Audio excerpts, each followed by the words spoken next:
Here we are. We're chatting with Maxie again. It's been a minute. It has been a minute, but we're back, and you can find me here every Friday for about 20 minutes. And here's what I'm going to share here.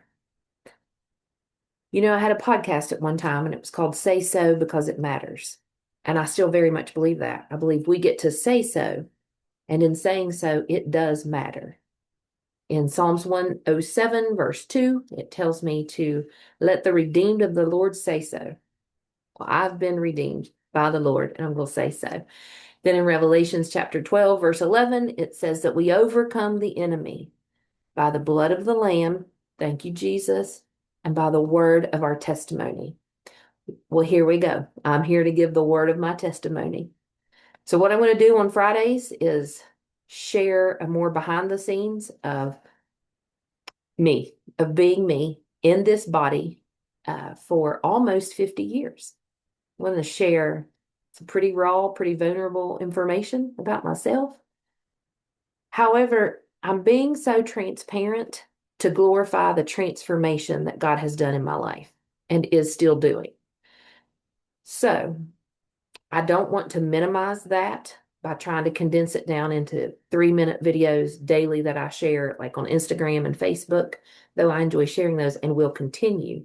I want to have a place where I can share the entirety of my testimony. So that brings me here with you every Friday.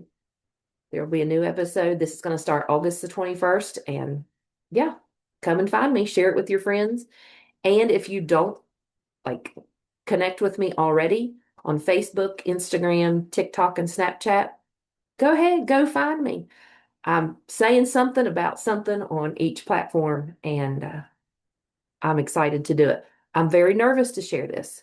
This time together on Fridays right now is going to be specifically about my relationship with my body, with food. It's going to talk about mental health, addiction, grief, uh, correct definitions and incorrect definitions, diet culture, earning, punishment, discipline, being fully loved, how the Lord factors into this relationship with my body and food and the movement now that I get to participate in. So let's go. I believe this is probably a story a lot of women and probably men can relate to as well. So I'm taking it way back. We're going way back. We're going to talk about my body. Some of you may not know me like in real life. So for that reason, I'm going to share with you that from as far back as I can remember, I think that even my birth weight was high. It's almost 10 pounds, but my body has always been larger. It has always been bigger than like the average or what we think is average woman or girl in my class, right? For a long time, I was taller than the boys. Then finally they caught up. Um, I've always had a very unhealthy relationship with food and my body and movement. And so, yeah, let's talk about that. Let's go. Let's go way back. Let's go ahead and start school. Let's start school. I was the largest kid in the classroom for as long as I can remember. Um, I also, as far as clothing goes, I remember that I couldn't dress the way that the other kids were dressing because that clothing didn't come in my size. I had to shop at the Pretty Plus store, the Pretty Plus section, I should say, the Pretty Plus section. It was pretty and it was plus.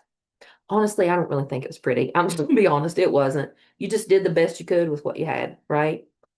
All through school, I also learned that since my body and my looks weren't one that other people maybe sought out, like I wasn't one to get a lot of male attention. I wasn't one to be called like the most stylish or, hey, she's fit or we want her on our team. That wasn't me for a while. So early on, I learned to compensate. I learned to have a good sense of humor, a smart mouth. People call it sarcasm. What it really was a pretty sharp tongue. But I learned how to defend myself pretty early on because you can bet that there were some younger turkeys that gave me a hard time for my weight. I mean, if there's a joke about being overweight, I heard it. I heard it. And honestly, none of them were creative or new. So I learned how to shoot back real quick. And I learned how to get laughs. I learned how to get people to like me for something other than the size of my body or my looks. Maybe I should word that. I learned how to get people to like me and not consider the size of my body, right? So, anyways, I learned that really early on. I learned how to people please. I learned how to perform. I was the class clown. I was very much a chameleon. Whatever group of friends I was with, I transformed into whoever they wanted me to be. Whoever I needed to be to get their approval and inclusion, that's what I did, right? Now, listen, you might be listening and think, man, what a childhood. I actually had a very good childhood. I really did have a good childhood. I just remember when I was younger that the size of my body, the weight that I was, dictated entirely too much.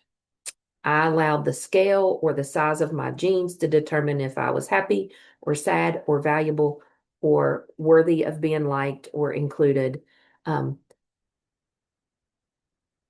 let's talk about how you deal with that when you're a young girl, right? You learn really early on, and I don't know, I can't pinpoint one area that I learned. I think this is just part of life. It's just the influences of life. I learned really early on that I could starve myself and lose weight real quickly. I learned really early on that I could exercise like crazy and lose weight. And then I learned that once I stopped doing those things, I put the weight that I lost back on plus some. So then I learned how to try every diet imaginable. Like every diet with a name, I think I've tried from Slim Fast to Weight Watchers to the cabbage soup diet to the Mayo Clinic diet to counting carbs to counting fat grams to the 1 meal a day to Slim Fast. I even tried Dexatrim, I think they were called, the over-the-counter diet pills. I only tried those one time and I got so freaked out. It made my heart race and real jittery. And I had bought them and my parents didn't know. So I was too embarrassed. So I was too afraid, not embarrassed. I was too afraid to continue to take those. So I didn't take those. But I was very hard on my body. I punished it a lot. The words I spoke about my body, I would never allow for someone to speak about my daughter or granddaughter. Um, I was ashamed of my body. Anytime I did get any type of male attention, I thought, oh, this is great. No matter if they were a good guy or a bad guy, no matter how they treated me or what they said. Now, this was my younger years. Hallelujah. Your girl got some wits about her as she got older. But anyways, one example of that is I was at the pool one day and there was this guy from out of town that always came in during the summer. Listen, he was cute at that time. He was cute. And he and his friend, they were a year younger than me. And they liked me just as a friend. Like we had some good laughs, good conversations. And somehow it came up about us going together. Do you remember that? I'm telling my age now. And I'll never forget the friend right there in front of me. It was the three of us sitting there. He said to this guy, he said, oh, just be your boyfriend. He said, she's too fat to find anyone anyways, and she'll let you do whatever you want. It was at that moment I knew that wasn't okay. Now, I didn't say anything. Like I wrote it out for like 2 days, I think. Then he went like to whatever state he was from and never seen him heard from him again. I saw him on social media a couple years ago and I was like, oh, oh, how we all age. Anyways, I settled for being treated poorly because I thought because my body was larger, that's what I deserved. That's a lie. So when I was younger, again, like you try to fit in. So I didn't have the clothing that other girls had. Now, listen, I also want to interject this. I had a great friend group. Like I had a great friend group. Okay. I was very social.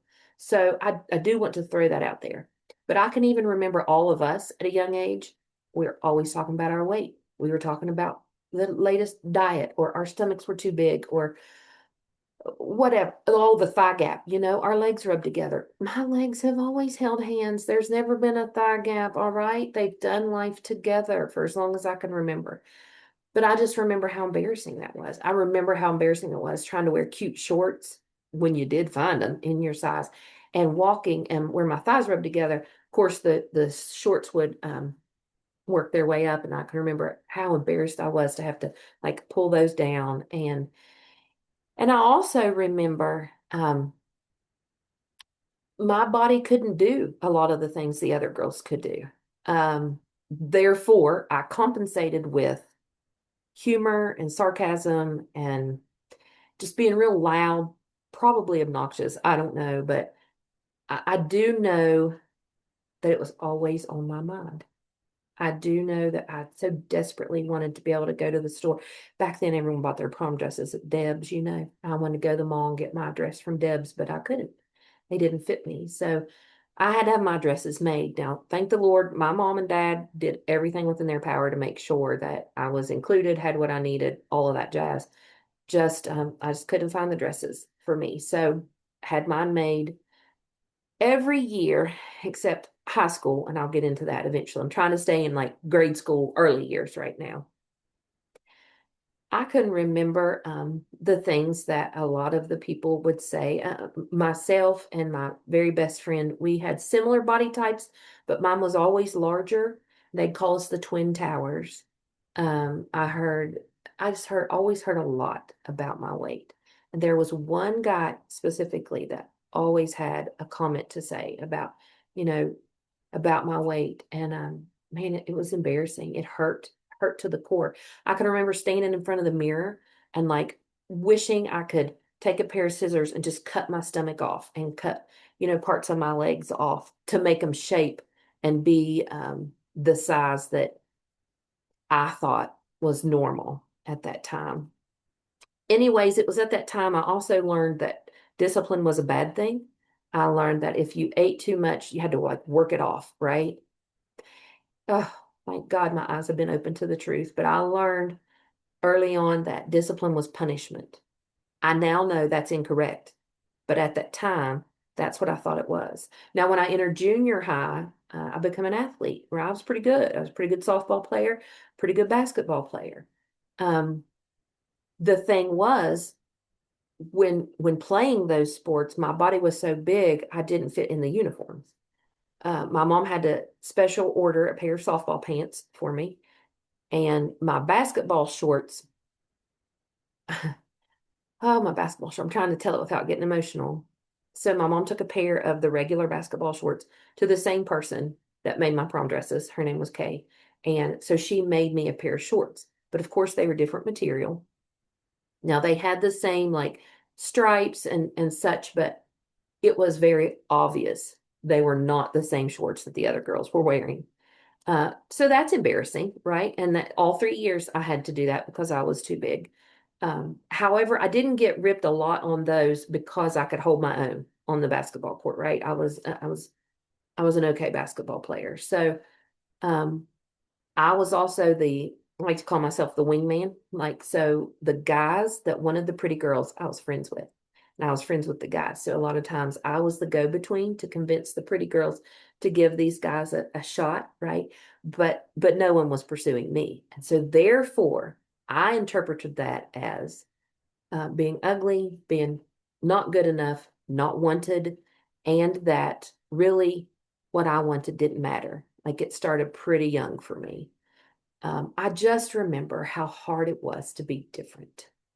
And the different that I was not in a good way. It wasn't celebrated. Um, I will say I did have friends. I had good friends that just loved me for me, but it was difficult for me to comprehend that and to believe that because I hated myself so much, so much. So I took those beliefs into high school. Now, one thing about being a preteen and a teenager, it ain't easy. It ain't easy. And then you put on that to layer that, let's say, to be a teenager whose body is different, whose self-esteem was in the toileto, whose self-confidence, who I had no idea of my identity. I mean, who does that age, right? I was confident that I could work with my mouth. Like I had a tongue and I had some wit about me and a good sense of humor. So I could defend myself with my mouth. Sometimes it was at the expense of other people. Like if you hurt me, I'm going to come on back harder at that time. I hate I did that. I did though. Um, Before someone made a joke about my body, I had one ready. Like I would say it before, and it kind of established, like, yeah, she knows that her body's different and it's bigger, and she also knows it's really not good. It's not good. It's not what you want to be. So take some of those beliefs and let's go to high school.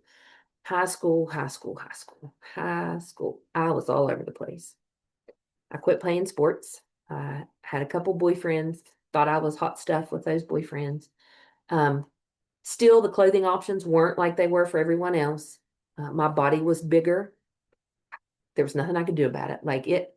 Okay, I say there's nothing I could do about it.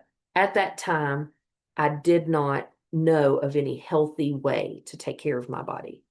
I also had already long established, like I started probably in first or second grade when my parents went to sleep or my mom was occupied in the other room.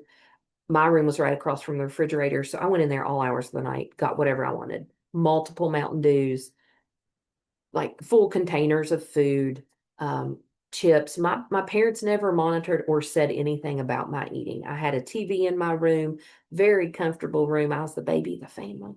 So I had the spread. So I spent a lot of time just in my bed, laying down, eating, watching TV, right? Watching the very thing that fed the lies I was entertaining at the time, right? That my body wasn't good. I wasn't good. It needed to be a certain size to be valuable and loved, and just all the stuff you don't realize that's taking root in you, but does.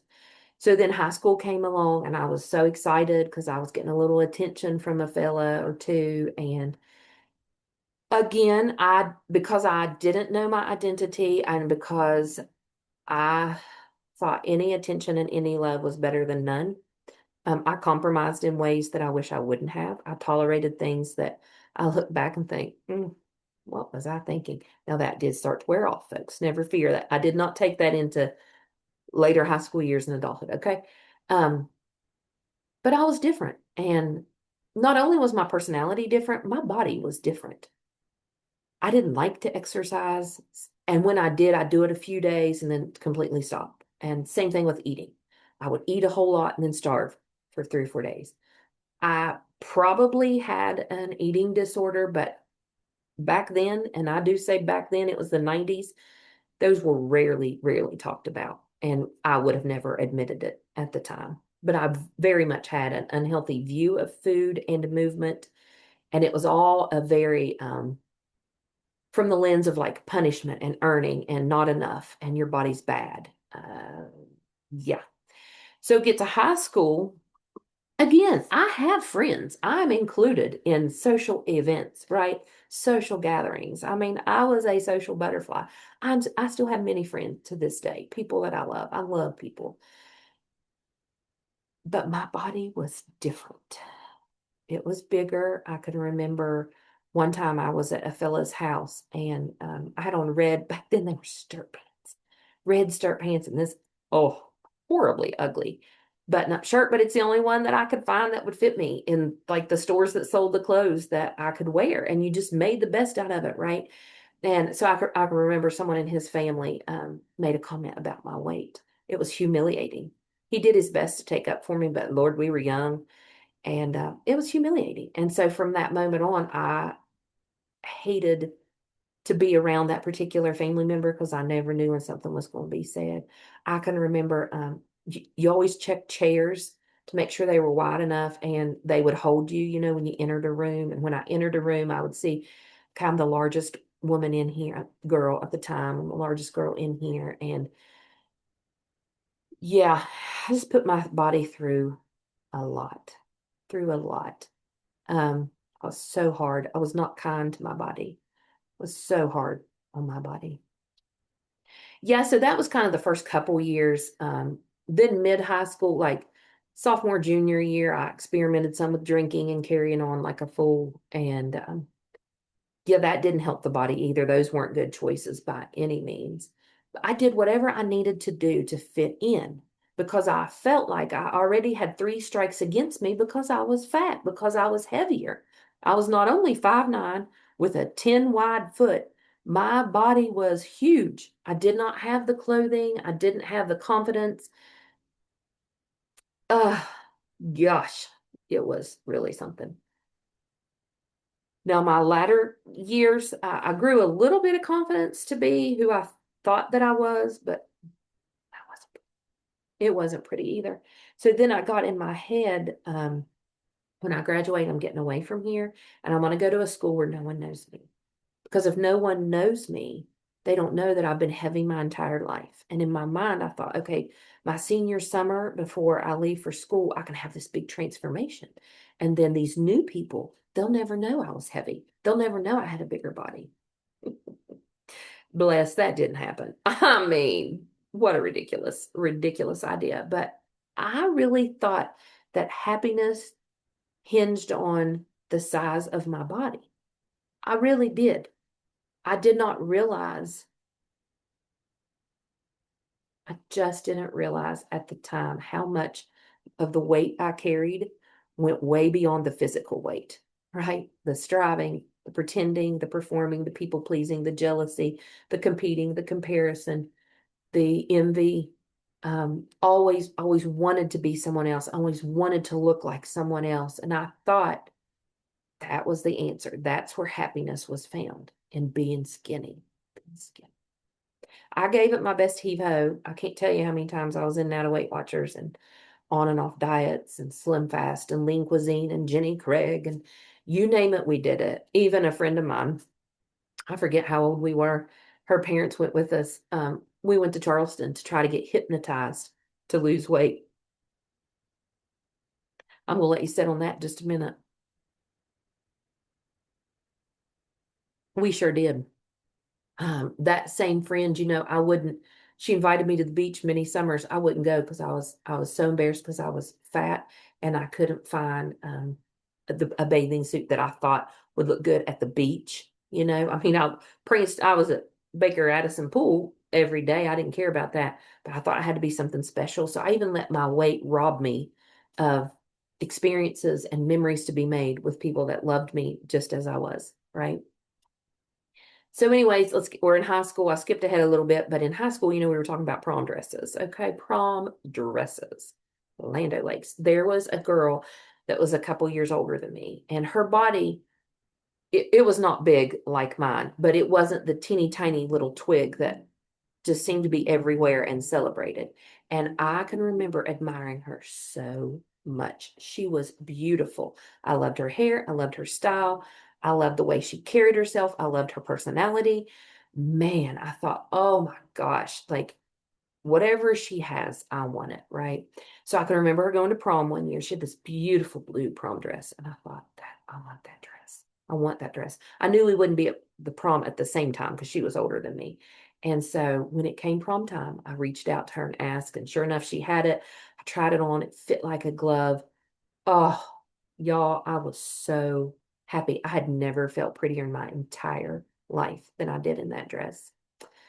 It fit me to a T. I felt good. I was going with a friend of mine, but we didn't have dates to the prom for different reasons. And so we went together and it was a fun night. I just felt so good. And it was the one night that I actually felt like it doesn't matter what size my body is. I look pretty. Again, I can get emotional thinking about it. So, anyways, I'm going to stop right there for now because I don't want to hold you past 20 minutes. But that's kind of the beginning years. Now, as we talk, you'll hear me refer back to a lot of those. I'll share the different emotions and experiences and lies that I believed, when I begin to take those lies on and what that looked like. Yeah, it's a tough story to share, but I believe that there is someone on the other side of this screen that knows exactly what I'm talking about. You have been the girl. You have been the one. You have been the one that has looked in the mirror and hated yourself. You've been the one that tried everything to shrink your body. You have been the one that's been on the outside looking in. I hear you. I hear you. So, anyways, that's our first episode. I don't know. I don't know if I'll be in this area when I film again. I'm going to try to move around throughout the house. But I appreciate you being here with me. And we're going to continue to talk about our bodies. We're going to talk about food.